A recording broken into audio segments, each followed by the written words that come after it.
Hi, it's Jenna from Roots to Branches, and I'm going to try and show you how to make a carrot whistle.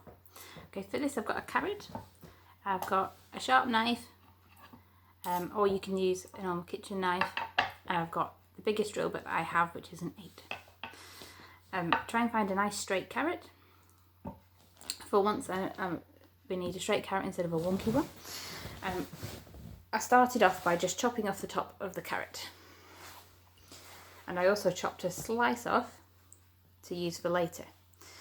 And then we've got the end of the carrot.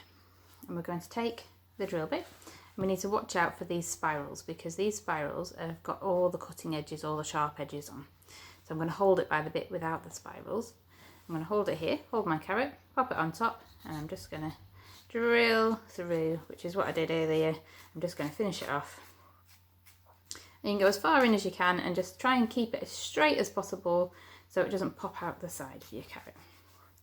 So, and then you can just run it up and down on the inside, make a nice clean hole. Okay, and the bigger drill bit you've got, the better, but most drill bit sets come with about a size 8, and my carrot's quite skinny today. So I've got my carrot with its hole, like that, and I've got my spare piece there ready. And what we need to do now is cut about halfway through, about 1.5 centimetres down. So that's probably about the width of my finger. So if I put my finger on the top, I can chop next to it. So I can take my hand away, and then I need to chop about halfway through. So just take your time. Oh dear. Let's try that again. So I've still got my hole. So I'll try chop it through without chopping all the way through. So that's what happens when you apply too much pressure. You chop your carrot all the way through. So you should, when you've chopped it through, be able to see the knife through the hole when you're about halfway through. I can just about see the knife there, so I'm going to stop. Okay, and then where your cut is, you come back down the carrot a little bit away from the top end, and you put your knife on an angle and you go back towards this cut. So on an angle, and you push back towards this cut.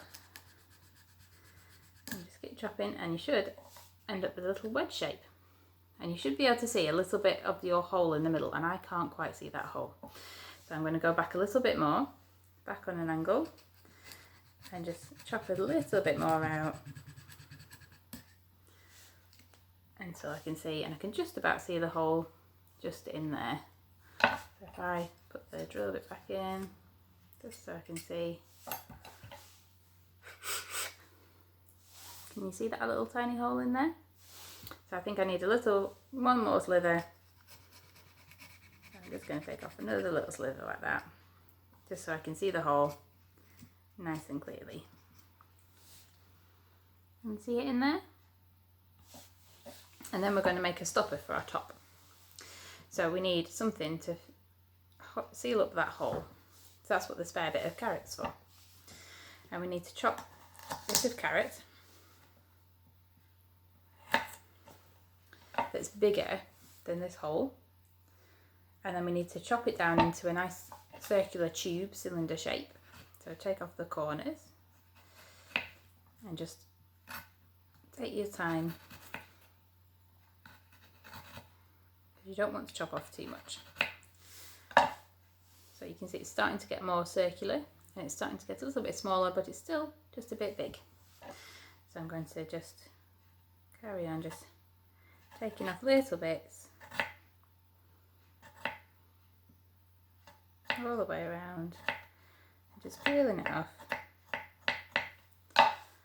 and it's getting rounder, but it's not quite fitting in the hole. And if you're doing this with the kitchen knife, you might find it takes a little bit longer than with the sharp knife, but it's just as easy to do. So that is just about fitting into my hole. And then once you've got your nice circular cylinder shape, like that, and it fits nicely into your hole. There we go. Ta-da! you need to chop this in half so it looks like a semicircle. So I'm going to take it, be very careful with my knife, and I'm just going to chop through it. There we go, so I've ended up with a semi-circle shape. And where my wedge is here, I'm going to put the flat edge of the semicircle into the hole, like that.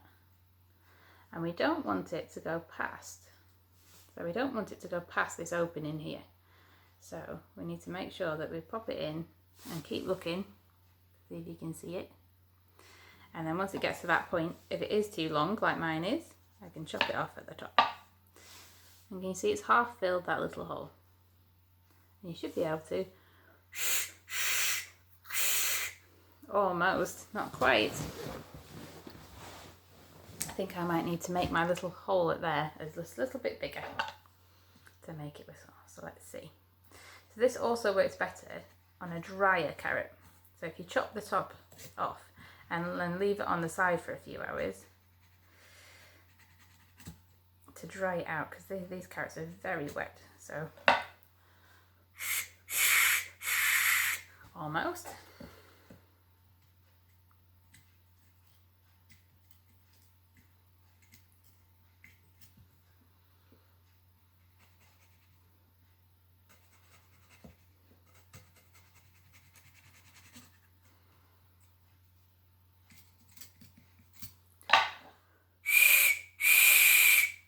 Yes, better. And you can just keep playing with it until you've got the right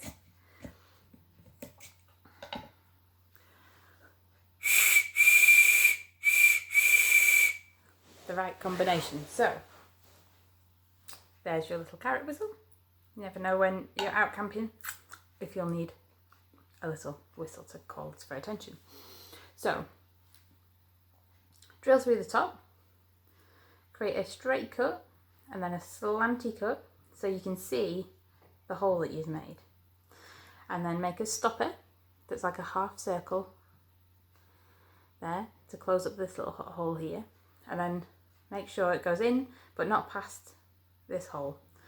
And then you just need to make this hole big enough so it does a bit of vibration.